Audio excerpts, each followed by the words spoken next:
আচ্ছা, আমরা প্রসেসরের বাকি প্রক্রিয়াটা দেখি এখন। আমরা কিসমিস হচ্ছে পানির মধ্যে রাখছিলাম, পানির মধ্যে রাখার পরে এই কিসমিসটা ফুলে গেছে, কিসমিসের ভিতরে পানি ঢুকেছে।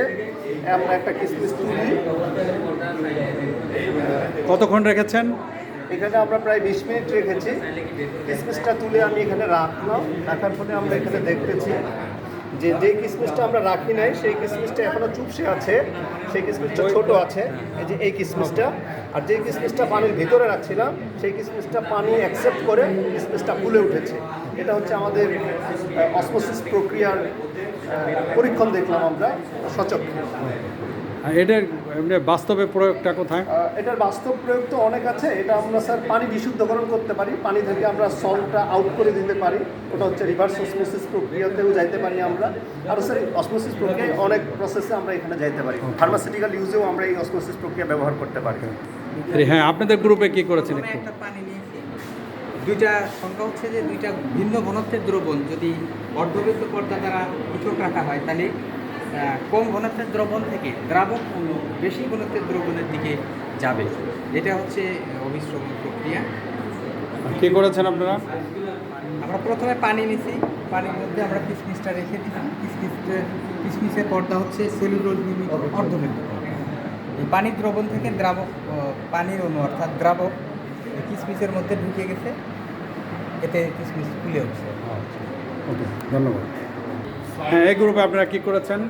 আচ্ছা, আমরা প্রথমে আমরা একটু বলতে পারি যে দ্রব আর দ্রাবকেরটা একটু পার্থক্যটা না বললেই নয়। কোনটা দ্রব কোনটা দ্রাবক? দ্রাবক হচ্ছে কি দুটা পদার্থের ভিতর যেটা বেশি থাকে সেটা হচ্ছে দ্রাবক, আর যার পরিমাণ কম থাকে সেটা হচ্ছে দ্রব। তো এখন এখানে আমাদের পানি হচ্ছিল দ্রাবক আর কিসমিস হচ্ছিল দ্রব। এখন এই পানির কণাগুলো দ্রব্যর ভিতর দ্রব্যে থাকে একটা অর্ধবৃত্ত পর্দা, ওই পর্দা ভেদ করে কিসমিসের মাঝখানে চলে যাচ্ছে, কিসমিসটা আস্তে আস্তে ফুলে যাচ্ছে।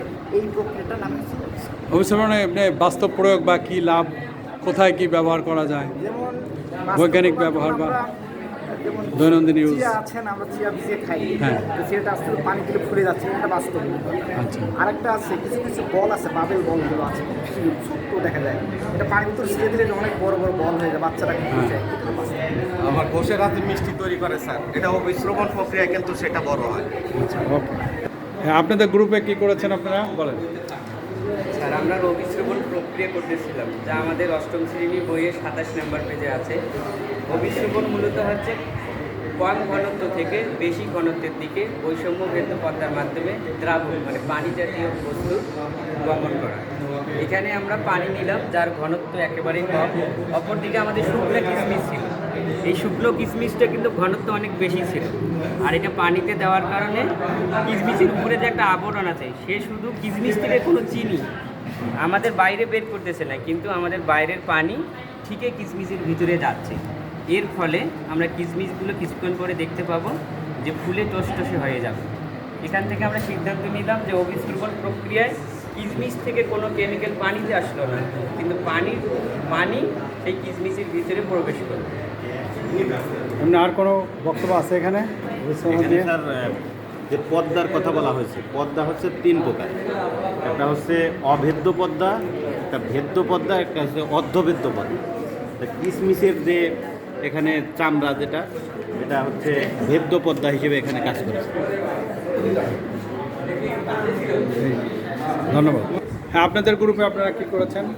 আমরা স্যার ওই অবিশ্রবণ প্রক্রিয়ায় কীভাবে মানে পদার্থ অণুগুলো দ্রাবক অণুগুলো মানে কম ঘনত্ব এলাকা থেকে বেশি ঘনত্ব এলাকা থেকে ছড়িয়ে পড়ে, এই পরীক্ষার জন্য আমরা প্রথমে শুকনা কিসমিস ব্যবহার করেছি। এই কিসমিসগুলো তারপরে কিছু পানি নিয়ে তার ভিতরে ডুবানো হয়েছে। কিছুক্ষণ রেখে দিলে দেখা যাবে যে এই কিসমিসগুলো ফুলিয়ে টসটসে হয়েছে, এবং এর থেকে প্রমাণিত হয় যে পদার্থের অণুগুলো অর্থাৎ দ্রাবক অণুগুলো বেশি ঘনত্ব এলাকা থেকে কম ঘনত্ব এলাকা থেকে বেশি ঘনত্ব এলাকার দিকে ছড়িয়ে পড়ে। ধন্যবাদ। আপনি আর কিছু বলতে চান? জি। এখানে হচ্ছে টেকনিক্যাল একটু মানে আমি জানি না, পাঠ্য বইতে আর কি শুধুমাত্র আমাদের অল্প অবিশ্রবণটাই দেখানো আছে, বাট এটা যে বহি অবিশ্রবণ হয় সেটা একটু আমাদের মনে হয় জানা একটু দরকার। বলেন। বহি অবিশ্রবণটা হচ্ছে এই কিসমিসটা যখন তৈরি হয়েছে, এটা তো প্রথমে কিসমিস ছিল না, এটা প্রথমে আঙ্গুর ছিল। ওটা এমনিতে টসটসে ছিল। তো যখন এটাকে লবণ মিশ্রিত পানির মধ্যে মিশিয়ে কিসমিস করা হলো, ওর ভেতরের রসটা বাইরে নিয়ে আসা হলো। তার মানে এখানে কি হলো, বেশি ঘনত্বের জায়গা থেকে কম ঘনত্বের জায়গা থেকে কিন্তু আসলো, কিন্তু অর্ধভেদ্য পর্দাটা ভেদ করে। সুতরাং এইটা হলো হচ্ছে বহিঃ শ্রবণ।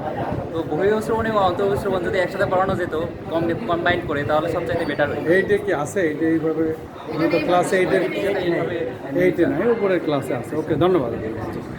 হ্যাঁ, অভিশ্রবণ নিয়ে প্রশিক্ষকের বক্তব্য। আসসালামাইকুম। অভিসরোপণ প্রক্রিয়াটা হচ্ছে উদ্ভিদের জন্য খুবই গুরুত্বপূর্ণ একটা প্রক্রিয়া। তো আমরা এই পরীক্ষাটা সম্পন্ন করার জন্য আমরা প্রথমে পানি এবং বিকার এবং কিশমিশ দিয়েছিলাম। তো কিশমিশের মাধ্যমে আমরা অভিশ্রবণ প্রক্রিয়াটা আমাদের শিক্ষার্থীদেরকে ব্যাখ্যা করতে বলেছিলাম। তো অভিশ্রবণ প্রক্রিয়া ব্যাখ্যা করতে গিয়ে দেখা গেল যে কিশমিশ পানির মধ্যে দেওয়ার পরে কিশমিশ আস্তে আস্তে ফুলতে শুরু করে, তার মানে কিশমিশ পানি শুষে নিল। এক্ষেত্রে হচ্ছে ইমবাইবিশন প্রক্রিয়া, মানে ইমবাইবিশন প্রক্রিয়া হচ্ছে কলয়ধর্মী পদার্থগুলো কী করে, পানি শুষে নেয়। যে আমরা যদি একটা টিস্যুকে পানির মধ্যে রেখে দিই তাহলে দেখবো যে টিস্যুটা পানি শুষে নেয়। তো এক্ষেত্রে কিশমিশটা পানি শুষে নিয়ে প্রথমে কি হয়ে গেল, মোটা হয়ে গেল, একটু রসালো হয়ে গেল। তো এখানে যে কিশমিশের যে পর্দাটা ছিল, এই পর্দাটা হচ্ছে একটি ভেদ্য পর্দা, যে যার মধ্যে দিয়ে দ্রাবক এবং দ্রব অণুগুলো চলাচল করতে পারে। এটাই ছিল আমাদের আজকের এক্সপেরিমেন্টের মূল বিষয়। বাস্তব জীবনের প্রয়োগ কোথায়? হ্যাঁ, বাস্তব জীবনে আমরা বিশেষ করে উদ্ভিদ হচ্ছে ইমবাইবিশন প্রক্রিয়ার মাধ্যমে, মানে তার মূলদম থেকে, মাটি থেকে পানি এবং বিভিন্ন খনিজ উপাদান সংগ্রহ করে বেঁচে থাকে। এটাই হচ্ছে বাস্তব চিত্র ব্যবহার। ধন্যবাদ।